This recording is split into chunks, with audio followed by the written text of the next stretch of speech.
leader, Richard Koral. Richard Koral is one of our clergy leaders here at the New York Society for Ethical Culture. He also serves as part-time leader for the Ethical Humanist Society of Long Island. That's in Garden City. Richard studied at the Humanist Institute and holds a Doctor of Ministry in Interfaith Pastoral Counseling from the Hebrew Union College. He also holds degrees from New York University and the New York Law School. Richard is a longtime member of the ethical culture community, having been a member of the Society in White Plains for many years. He was also active with the American Ethical Union, our national federation, serving on its board and was its president from 2012 to 2015. He's not that old, sorry.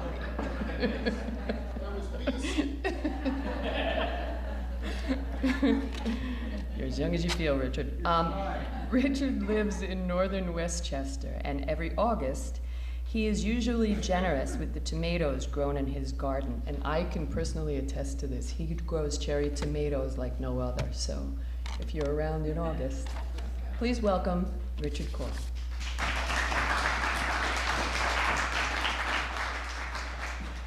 So, hi everybody. I just love that music that we had. It's always great to see young people coming up in classical music. I don't know if it was pointed out, but Weston, who introduced it, is of course the husband of our own member, Sarah Sprott. So we're hoping that we're convincing Weston to come back more and bring more of that great, hopeful music. So I wore a suit today. I was inspired by the impeachment trial. And I loved it the way when they approached the podium, they'd always come up and close their jacket and look crisp as they made their presentation, hoping that would help it. And it's given a new meaning to the title, House Manager. It used to be house managers are just the ones that chase the kids out of the balcony for smoking. So these folks were prosecuting bad conduct, misdemeanors, high misdemeanors, bad conduct. Selfish acts with the public weal. So today's talk, we're going to talk a little bit about what is a good act and how to be good. What is goodness? So I'll start with maybe an extreme example. So it was about 10 years ago. I went on a trip with several others to do some good works. It was a program similar to Habitat for Humanity, whereby people build houses for families that are poorly housed or homeless. The family may help with the construction or not, but in the end, they would move into their own new sturdy home. Well, this was in Nicaragua, and the houses in which these beneficiaries were living were indeed primitive. They were shanties built from scraps of wood and metal, and it really was a problem. The houses we built were not much more elaborate, but they were sturdy. They were built of cinder blocks, covered with a roof that was resistant to the acidy ash from the local volcano. So this being the tropics, there wasn't any need for central heating or for insulation. Cooking was done outside too. So plumbing and appliances were not a major concern. We just built 4 walls and a roof. These were one-room houses, but you could see people who'd moved into other similar houses in the past personalized them. They devised interior room dividers and really did find comfort in them. Their lives were really better off. We lived with the local people in the village for a week, and although our language differences were kind of a barrier, we did try to befriend each other. So we felt good about what we did. It was a major event for us, a trip to a part of the world we'd only read about, but never experienced, and we could see concrete results. While we built only 2 houses in the time we were there, the impact could be seen. So we did good. Later, however, I was made to feel less self-congratulatory about my small contribution. It was pointed out that these junkets are more like charity tourism.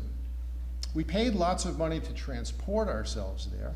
We dropped down into someone else's world like Martians, spent a week and flew away again. What we learned about the lives of these poor people in rural Nicaragua was superficial at best, and probably most likely mistaken. If we had simply donated the money that we paid for airfare, many local people could have been hired to build the houses. That would have employed local people, developed the trades, distributed cash into the local economy, and what's more, we would not have contributed several tons of carbon into the atmosphere from all that air travel. So what were we doing there? And what good was our trip? So suddenly the prospect of doing good was made more complicated. By trying to do good, our group was caught in a vortex of contradictions. What is it to really perform acts of goodness? What is narcissistic goodness? Am I really doing good with all this trouble I've gone to, or am I simply doing it for myself? How can one choose to do good and actually do good? There is a debate among academics about whether doing good leads to doing bad. On the one hand, we have, say, Jeffrey Sachs, our own friend, the Columbia University economics professor, who is a leading proponent of aid to developing countries to alleviate poverty. On the other hand, are those economists denominated conservative, such as Michael Easterly of NYU and the Gambian economist Dambisa Moyo, who forcefully argue that Africa was impoverished through the aid programs that inadvertently undermined African agriculture, marginalized African industry, and destroyed African initiative. Meanwhile, many aid workers expressed dismay at many donations that people make, especially the in-kind donations, like clothing, medical devices, and corporate products. Handling the glut of donations is more expensive. It's better to buy what is actually needed and have it sent to the right place. Well, I don't know about you, but I'm always stumbling over these contradictions every time I see a panhandler on the street. By giving a sou, am I doing them real good, or am I better off, or are they better off living a steady existence on maybe public assistance? Maybe they're not in need of my personal generosity, or as some people insist, does it really help the panhandler at all? What if they got nothing, failed at panhandling, that might encourage them to do something more stable and realistic? Well, I've taken to walking around with those dollar coins, so you don't have to reach in your pocket to get a dollar bill. You could just give the gold-colored coin, and it's better than giving a quarter, which is kind of insulting. The dollar is small enough as it is. Well, anyway, that's what I've decided to do. So how do you decide what is the good thing to do? How do you harness your goodwill and translate that into a force for good? This is really central to us in ethical culture. We take ethics as a religion. It's our life stance that says that we are to strive to do good, to bring the ethical perspective to all parts of our lives, to our families, to our professions, to our politics. This is what we're here for. We are charged with the mission of being forces for good, in small ways or in large ways, considering what our roles in life may be. But can we really do good? What is our realistic capacity? Can we recognize it when we're faced with a choice, with an ethical dilemma? For us and for many people, this is an important question. But it isn't as simple as it may appear. We really aren't free agents, and our decisions are skewed by some subconscious drives and our own internal contradictions. We may look at our own behavior to assess who we really are, to define ourselves by what we do, but that can lead to some confused results. Now, there's been a lot of research recently in the way people make decisions, and research has shown that people exhibit contradictory tendencies, shall we say. What makes people generous can be hard to pin down. For example, in one experiment, subjects were assigned to wear sunglasses that they knew were counterfeit, brand name, but stolen name. Then during the experiment that followed, they were more likely to cheat. That is to say, they were already transgressing by being complicit in supporting counterfeit goods, and that kind of set them up to do bad. But then the opposite can also be true. Good behavior can make people feel that they have license to do something bad next. In one study, people were to shop for environmentally friendly products compared to conventional products. Afterwards, in the experiment that followed, these subjects stole more money. Having done one good act did not predispose them to do more good. Well, it can work both ways. Another study found that contemplating a taboo act, that is to say, setting your mind up about taboo subjects, increased that group's willingness to do good. And in the experiment, it was volunteering with an organ donation campaign. These trends have been given labels. The first is called moral consistency, where those wearing the counterfeit glasses seemed to feel that the act defined them in some way, and so they felt compelled to go on to further bad acts and cheat during the rest of the experiment. The other dynamic is called moral compensation. You do a good act and you store up some moral capital to spend, so you find you're entitled to do something bad now. Or somehow the fates won't mind as much and they'll let this bad act slide by. Or the other way around, you do something bad and that means you feel the need to compensate with a good act next time. Researchers tried to generalize about how much compensation people feel they needed to undertake to rationalize bad acts or to get them to do good acts. And they found people were doing complex trade-offs and calculations to see what they were, what they're made of. Is there a lesson here? Does this tell us we should have our children practice performing generosity so they're in the habit of doing good? If moral consistency were the way the mind worked, then that would be so. Instead, however, people seem to engage in a complex and continual calculation and trade-off to assess where self-interest lies and where there is room for generosity. Sometimes there's moral consistency, where a person carrying a self-definition of I am good will act consistent with that self-image for more good acts, and sometimes there's moral compensation where someone will feel I did enough good for one day, and their self-image as a good person can stand up to several bad acts before they feel their self-image is at risk. Well, the debate about whether people are basically good or fundamentally bad has kept religious philosophers in business for many years. There's a certain religious tradition with which we're all very familiar that insists that the reason people do bad things is that they were marked from the beginning for being bad. The origin of sin goes back to the very Garden of Eden, where Adam and Eve committed the first and original sin, and all people from that day forward have borne the scar. The Bible says that God forbade Adam and Eve to eat the fruit of the tree of knowledge of good and evil. And for some reason, it would have been better if people just operated blindly from their instincts like the other animals. But Adam and Eve ate the fruit and took on the knowledge of good and evil, the capacity to judge, the capacity to distinguish good from evil, and assumed the power of choice.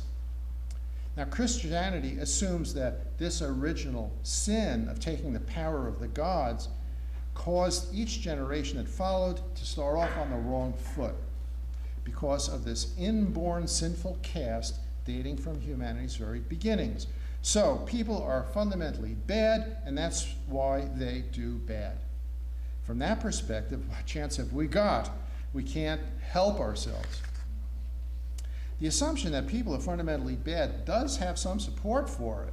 I mean, for one thing, a quick survey of world history would show that there's so much war, injustice, and mayhem in the world that it's easy to make an argument that people are indeed bad. But maybe it's not just people. There's a view that about God that claims that he cannot be perfect.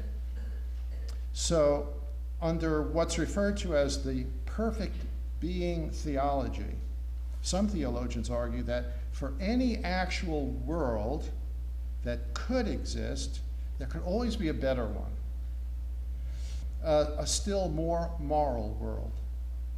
So any world that God would create, it has to be imperfect when compared to what could be. And therefore, God himself isn't perfect after all. It's not just us folks who fall short, but all of us will always fall short of perfect goodness.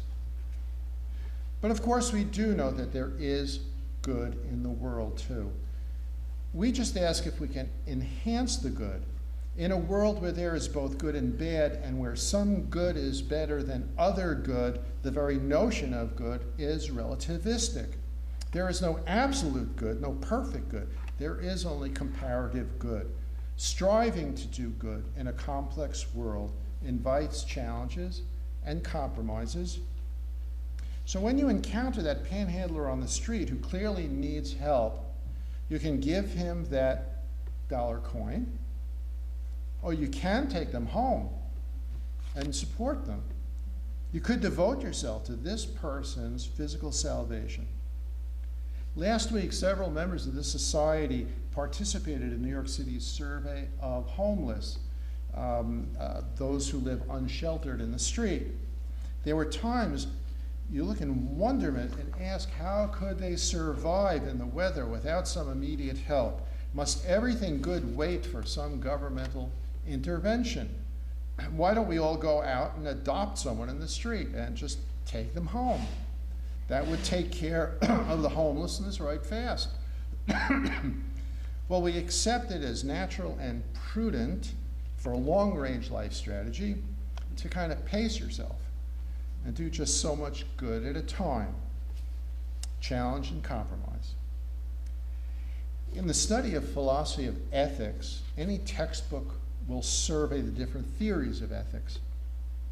There will be a chapter on utilitarian ethics, another on deontological ethics, values ethics, natural law. But until recently, there has been no discussion on an ethic of caring. Doing good because you care. Of paying attention to another human being out of love, out of commitment, out of obligation. This notion of the ethics of care comes out of feminist literature and the recognition that much of what we really do in our own lives is care for others out of these bonds of attachment and a sense of empathy. It comes from recognizing ourselves in others, and we attend to their needs out of caring. In contrast to the more cerebral justifications of performing good acts out of calculation or commandment, the ethics of care recognizes the bond between humans which draws us to help, to offer support, to contribute to a cause, to care. In ethical culture, we speak of the interrelations between all things and the interdependence of life. Felix Adler, the founder of ethical culture, likens society to a vast fabric by means of which we're all connected, and everyone is affected when any one person is in crisis. We all feel the tug on the fabric. So what is it to be good? Surely it's not to simply comply with the rules of order. It can't just be being compliant with the demands of an authority. In ethical culture, we're enjoined to ethicize our world, to contribute to ethical perfection, not only of ourselves, but of all things, all people, all systems that we engage with. Being good has to be a creative engagement with the complex social galaxy that surrounds us. Being good has to be a kind of reaction to circumstances that contributes value to make things better, that strives toward a more perfect ethical state, to do something good. Can we define goodness? That quality of being good. Someone said that goodness is being more alive to the needs of those around us, to be mindful, moved by the circumstances around you, or having a generous heart, or having moral reflexes, or having a quality of caring that leads us to reach out to others' needs. I guess you can't overshoot the mark. What if you took home one of those people sleeping in Riverside Park because you could not imagine there being any good to live out there in the icy wind off the Hudson? I once met a hobo. It's funny, actually. My wife was driving me to the train station one day, and there we are driving along the state road, and I see a fellow with a backpack and a bedroll, and I say, that is a hobo. And sort of marking, interesting. So she drops me off at the train station. I go to work, I come home, I go home, and guess who's there? My wife was intrigued by the notion of it, and when she drove back home again, she picked him up. And she brought him home. And he stayed overnight and left the next day. And, of course, I was really curious, who chooses a lifestyle like this? And he really had chosen the lifestyle of the road. He called it the life on the road. And he's quite laconic. I couldn't really get, cross-examining him over there. But he was quiet, and he just established clearly that that was a choice he made. That's what he wanted. And he was very grateful for the night, the opportunity to take a shower. And it was funny, the next morning I look out the windows, the car's still there. And of course it was. She bought him a new pair of sneakers and dropped him off where he wanted to be left off so he could continue his journey. There's a tradition, actually in my area, of what's called the Leatherman. And the Leatherman was a real person in the 19th century who had a 40-mile circuit around northern Westchester and western Connecticut. And he used to stop by regular caves, and he walked that single circuit for maybe half a century. Anyway, by intervening, would we be denying someone the freedom to choose his or her life, if indeed that was a free choice? We say in ethical culture, act so as to elicit the best in others and thereby elicit the best in yourself. It's the ethical culture version of the golden rule. We like it because it has a more proactive formulation than the traditional golden rule. It says act, and it says elicit the best from others, their best from them. It's proactive and encourages us to cultivate the best that others have in themselves. It respects the other. It asks us to be a catalyst that draws out the good. And it's called culture. It makes me think of petri dishes. We make a culture of people's best. But there's that equivocal balance in this formula. There's the other half, the part that says, and thereby elicit the best in oneself. The question that it seems to raise is that you get a benefit out of it when you perform a generous act for someone. There's often a measure of suspicion over whether a person's generosity arises out of true altruism or whether there's an ulterior motive. There are two facets in any analysis of this statement: how you judge conduct. You can judge an act by its consequences. Are there beneficial results? Did you do good? Separately, there's the question of motive. Did it come from a selfless motive, or did you do it for some ulterior motive? If there's a profit to be made out of it, then we might say that that discounts the credit someone earned for doing a good deed. If the motive was truly selfless, we give more credit for it. As a parenthetic, though, we would certainly give credit to someone who can make a living out of doing good work, or operating an environmentally sustainable business, or supporting others. I happen to think that anyone who runs a business that makes payroll, follows the law, and gives a good product, I think that person deserves a lot of credit. So what is the value of eliciting the best in oneself? The second half of the equation. We often say that the act makes one a better person. If we strive to better ourselves, or as Adler would say, strive towards ethical perfection, the one who does good, he or she is being good. There is an attitude today that seems to value good works, both for actual good and for public relations. This is a cultural movement that encourages people to do acts of charity. Corporations sponsor programs, feeding people. They send platoons of employees to Habitat for Humanity. They organize volunteerism programs. Schools make volunteer activity mandatory for students. People have called this age an age of compassion glut. But Fritz Williams, a former leader of the Ethical Society of Baltimore, used to say that one of today's problems, one of the dilemmas of modern life, is an unfulfilled need to do good. People want to be forces for good. They just feel alienated from the forces that move society, so that what they do seems pointless. This dilemma is akin to other areas of alienation and powerlessness that marks this era of mass society. In our work, in our everyday choices, we often feel that we have little connection with the forces that truly move society.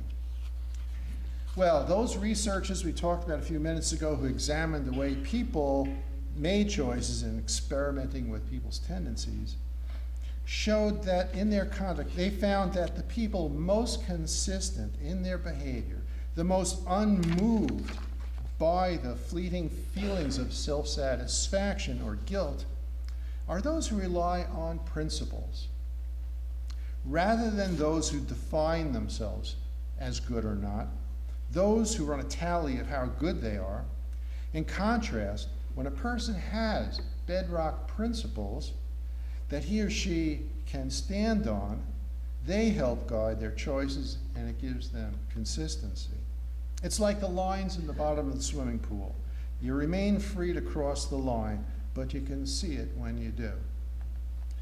With your code and your principles, you have a better chance of knowing where you stand. You recognize when others will rely on you, and they offer a standard of behavior for your own conduct. In an ethical culture, there are some basic values, some principles that we can call upon when issues present themselves and you have to choose a path of action. First, we must treat people as ends and not means. In other words, we must respect the integrity, the worth, the dignity of others, and strive to treat each person with respect, even your sister-in-law. I said because it's not just those wacky people out there, it's the people that we are closely in contact with. We must accept that people can grow and change for the better, and that through compassion we can help them. That love is a force that can be harnessed to empower us to care, to support, and to elicit the best from others. That we have a reverence for life, and therefore we must resist actions that harm others, such as conflict and war, but also spite, jealousy, and greed. That we revere the interdependence of all life on earth, and we must strive to comport ourselves in a way that supports nature. That we support freedom of thought and expression. That we value learning and we encourage and support scientific exploration. That we recognize that sometimes we have a duty that we must shoulder, that we cannot shirk because others rely on us. So with these principles in mind, we can go forth in the world better armed to judge what's the right thing to do, the good thing, and we can stand by our actions. As a Holocaust survivor once said, there is an 11th commandment. Thou shalt not be indifferent. In short, the key is to care. Thanks.